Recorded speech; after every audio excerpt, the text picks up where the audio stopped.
So it's so interesting because some of these books in my home have been placed for me to read. Whoever put this here, thank you. But today we're going to talk about the breath thing because I'm kind of sensitive on certain topics, and this is one of them. Now, the story is so friggin' long. There's at least 5 or 6 modules just on the breath portion alone. So, in the story, the authentic version of the story, the devil comes back and starts reenacting her original brain data. So, it's Prophet Hannah versus the devil. She's the globe's biggest figure. She's so big, the devil causes havoc because you can't have hot without the cold portion. That's just the natural synthesis of our environment. Make a long story short, the first breath is the breath of life because Hannah represents life. So they're taking out breath from a human. The second breath portion, because like after the poisoning and all of that, it's the halitosis to make her stop talking. So there's actually, intelligence's attempt to control Hannah. That's at the UFT level now. Because it's going back and forth with the devil. It's really bad. So if you tell someone, they have halitosis, they're immediately going to pull back.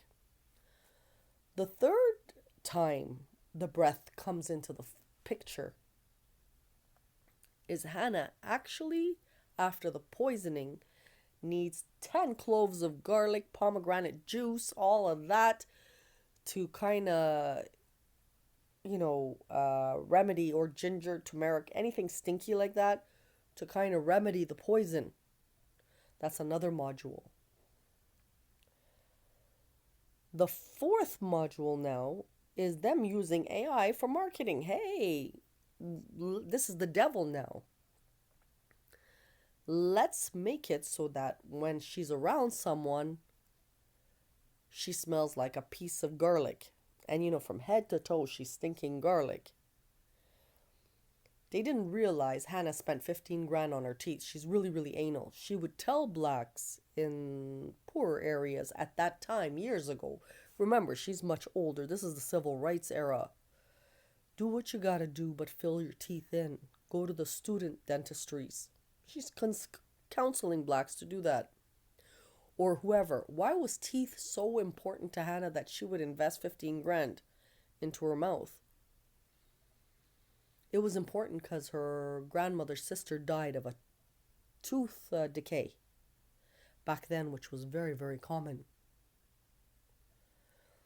So after the whole AI marketing and all of that, how else did breath come into the picture?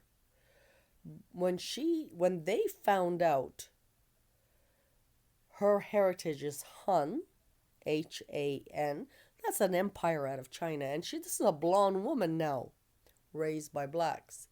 We're talking about probably about 2,000 years prior, walking into Anatolia, where there's members in her family that are Han names.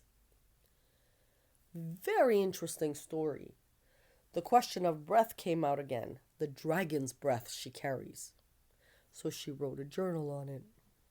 It's going back and forth with the devil. Back and forth with the devil.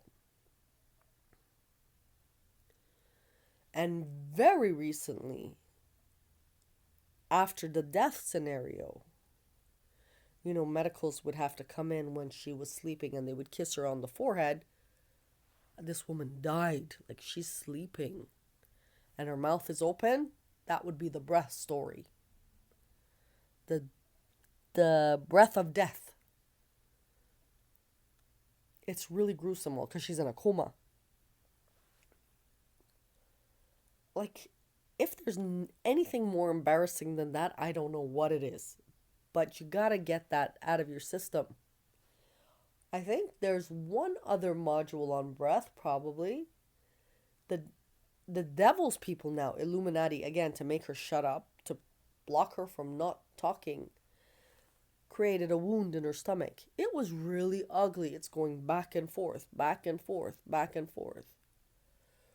where, you know, I think it was Canada that got really sensitive of the Turks or something like that, and they put this like pressurized jelly in her stomach to try to protect it from poisoning or anything like that, or but these are, like, we're talking, it's a 25-year true story. It's actually longer than that if you take into heritage her birth, the importance of her birth from 1967 to present.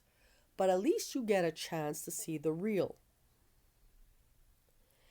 What do we do with all these breath stories? The breath of life, the breath of death, the dragon's breath, the halitosis breath, the AI breath, 50,000 things just on breath. You have to buy a ticket. And this is where it's really unfortunate, because just on breath, which brings in the dentistry guys and all of that, it's huge marketing. And Dr. Perry had given Prophet Hanna Invisalign. Dr. Tam had given Prophet Hanna braces. And then when she lost below the nose, well, that was the end of her entire jaw period. Like, the whole jaw had to be reconstructed. But she still wants that repaired.